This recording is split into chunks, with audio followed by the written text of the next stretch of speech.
Howdy folks, my name is Darren from RC Scale Models, and today we're going to be building this Dragon's 135 scale Magach 3. It's for the group build for the short war, any war between 6 weeks, I think it is. So this is for the 6-day war, which only lasted 6 days, so it's going to fit perfectly. I think it's based off the Patton tank. What the Israeli used. They changed up a couple of things for what their specification was. So let's do this.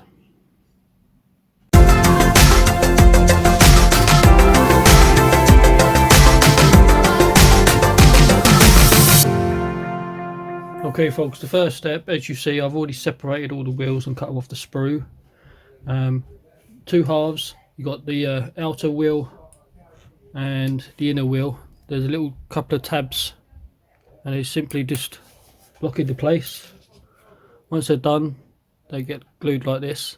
I advise you to glue the wheels all together, and then the little spots where you've cut them off the sprue, you can sand them all at the same time because they line up, and it's just a case of go around and just cleaning them up 2 wheels at a time instead of doing them individually. And then once that's done, these are the rubber parts, which are the tyres. I thought these were going to be all black, but further inspection, on the inside there's a slight lip. That slight lip is part of the wheel as well, so painting these black and then painting the wheels the sand colour not going to work because the inside needs to be sand. So I'm just going to build them as normal. They just simply get slotted in like this, and it creates the inside as well. So I'm just going to paint them and then paint the wheel separately.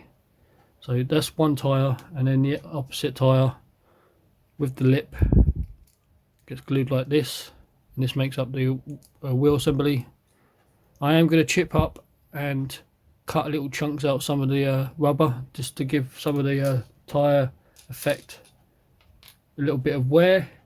And how you do that is just get your knife and you can take small chunks out of the rubber. So it's gonna just do them in random spaces. You'll want to do it on both sides. Not all tyres are going to be damaged, but a couple of them, so it just gives it more effect. You can leave some with seam lines on there which mimic brand new rubber. It all depends how you want to do it. So I'm going to go up and clean these all up now, and I'll show you what the wheels will be done like once they're finished. Also, here is the lower hole, all cut off the sprue. It all comes as one part. The upper hole section comes as one part. There's a couple of tabs you need to clean up, and it simply gets slid in here and here. There's 4 slots, and then your tank gets simply glued in. There's a couple of lines along here, it just requires a little bit more cleanup, but it goes together pretty nicely. Just this piece alone is quite heavy. It's quite a thick plastic they've used on this, but it's a nice looking hole, or lower hole on the tank. It's a weird shape. We've got the suspension parts to go on here, which we can do next.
Okay folks, the next step is on the lower hull is all the suspension arms, and all these parts here are the suspension arms. They go together really nicely.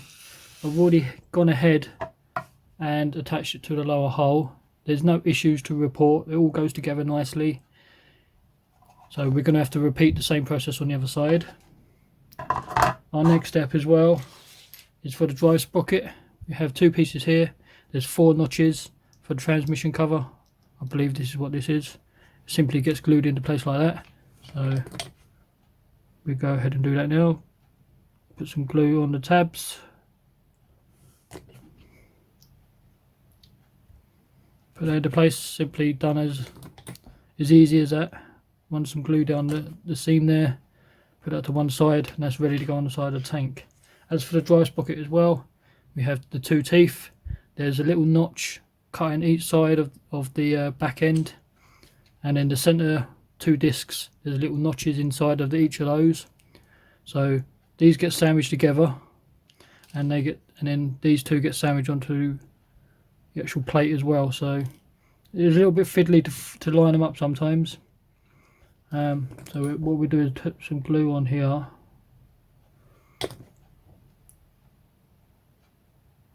Find the notch,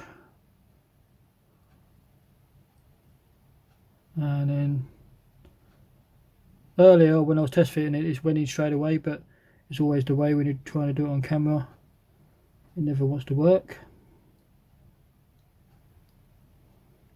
Come on.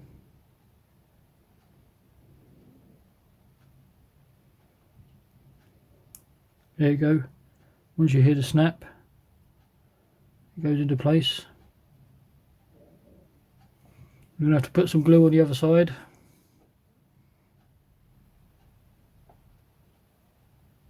So same again on the other side. Put this in here.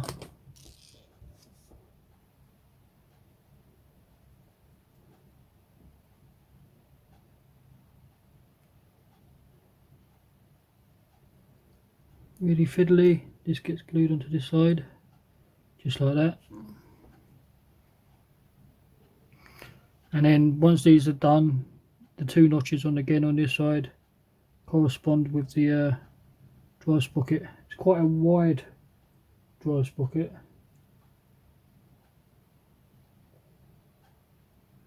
So they will get fit into place like this. There's 2 halves, quite wide. So there you are folks, all done, and that's ready to go onto the vehicle. As I say, this corresponds over here. There is no poly caps or anything, so you want to leave this as a dry fit as well and loose, so when it comes to put the metal tracks on, you can twist this and get it lined up. So we have one more of these to build.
Okay folks, our next step is to attach all of this suspension arms, which you see here.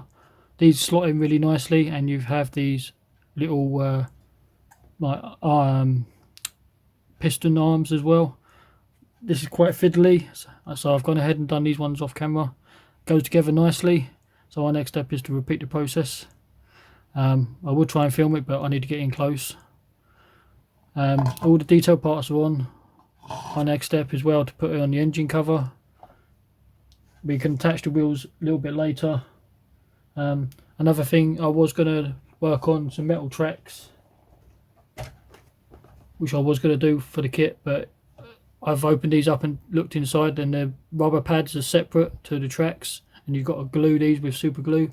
And I've used different types of super glue, and I know my super glue is not out of date or anything because it works perfectly fine. It's glued a lot of stuff already, but these not seem to be gluing the metal parts together properly. So I'm going to have to use the rubber tracks, which I didn't want to do, which comes in the kit. So I'm going to end up using these anyway, which they're not bad, but I would have preferred the metal. And as I say, I can't get the metal to stick, so we're going to use rubber tracks.